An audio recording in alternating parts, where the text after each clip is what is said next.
Hey, Steve Deace here for Conservative Review with this week's Countercultural Facebook Live. Welcome aboard. We like to talk about the intersection between culture and conservatism here on Facebook Live every Friday afternoon. But before we get there, I want to remind you that you can get promo code DEACE, that's my name, D-E-A-C-E, your reduced subscription to CRTV right now as we get set to launch to join the CRTV family on February the 27th. That's just a few weeks from now.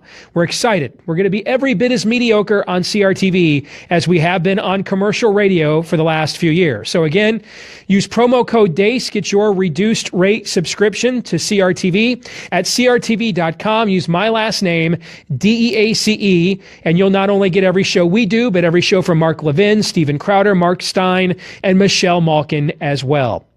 Well, one of my buddies in the conservative movement is Ted Baer from Movie Guide. And if you're looking for movie reviews from a conservative bent, where they take a look not just at how good the movies are, but the ideology, the ideas, the values that are being communicated, and they review them accordingly, movieguide.org, shameless plug there for my buddy, movieguide.org is a great resource to do exactly that. And one of the things that Ted does for us as conservatives in Hollywood is he doesn't just monitor facts and stats, but he's an advocate for us. I mean, he really tries to go out of his way to help conservative and religious filmmakers make it in Hollywood. He's a former Hollywood producer and successful one at that himself, and he knows a lot of the ins and outs of the industry. Every year, Ted produces a report on the state of faith and conservatism in Hollywood. And the last few years, there has been a rather interesting trend. It's largely unreported by the mainstream media, but it is something that I think a lot of you are going to want to hear. Numerous years in a row now, films with conservative values are dominating the box office.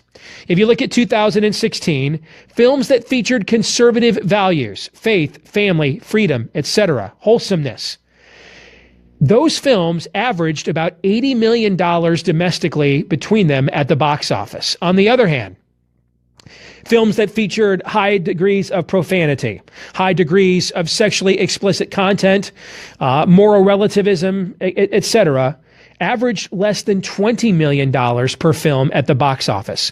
Only one of the top 10 movies for home video sales in 2016 was rated R. That's Deadpool. 8 of the top 10 films at the box office in total domestic gross were films that featured conservative values. 8 of the top 10. So what does that mean?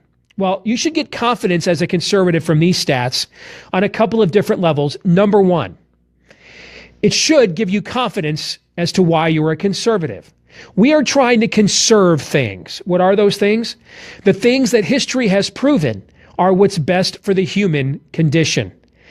And that's why the things we're trying to conserve also make for the best stories. They tap into something, a zeitgeist, something that is unique, intrinsic to us as Imago Dei, as human beings made in the image of our Creator. It's in the DNA of us as a species, or what Blaise Pascal used to describe as that God-shaped hole in all of our hearts.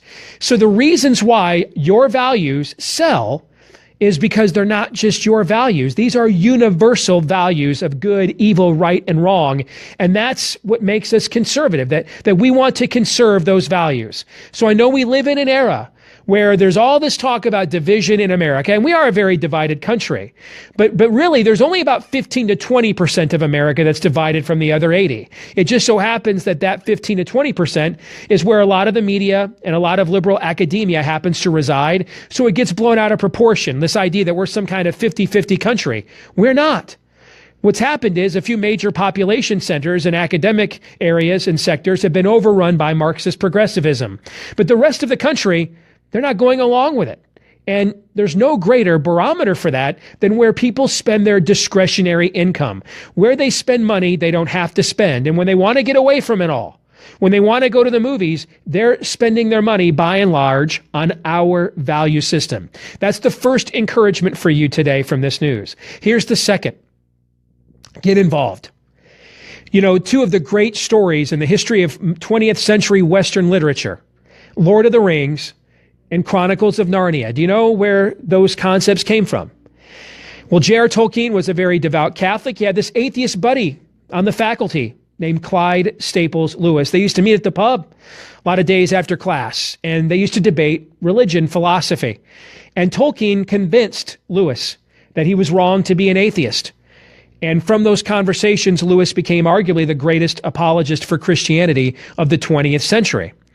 And after Lewis had his conversion, they still kept meeting at those pubs after campus, after class for their discussions, but the discussions changed. They changed from contending with one another to complementing one another, how they can work together to get this message out to the masses. They were concerned that the faith didn't tell the best stories anymore, that they needed good storytellers. And if they told the story well, people would buy in. And as we like to say here and where I'm from in Iowa, if you build it, they will come. And out of this came Tolkien's Lord of the Rings. The ring is a metaphor for human nature, that it can't be simply refurbished. It has to be refined in the fire, right? They got to throw the ring into Mount Doom. It can't just change based on the wielder, but the ring itself is inherently evil. It needs the refiner's fire. That's what Lord of the Rings is a metaphor for. And Lewis gave us the Chronicles of Narnia, with Aslan as the allegory of the Christological figure who gives his life as a ransom for many others and then rises again from the dead. Those stories still inhabit just about every government school library in America, where your open displays of faith would be marginalized, if not outright cause you to get sued. Why are those stories there? How come they've made it past the censors? Because they're just great stories. Don't worry so much about telling a Christian story. Don't worry so much about telling a conservative story. Tell a good story. Use your values to just tell a good story, because your values are timeless. And if we bring it into the time in which we live by telling a good story, the times in which you live will say, hey, we want to support that. And that's what we need more of, good storytellers. Thanks for joining us again here on Facebook Live.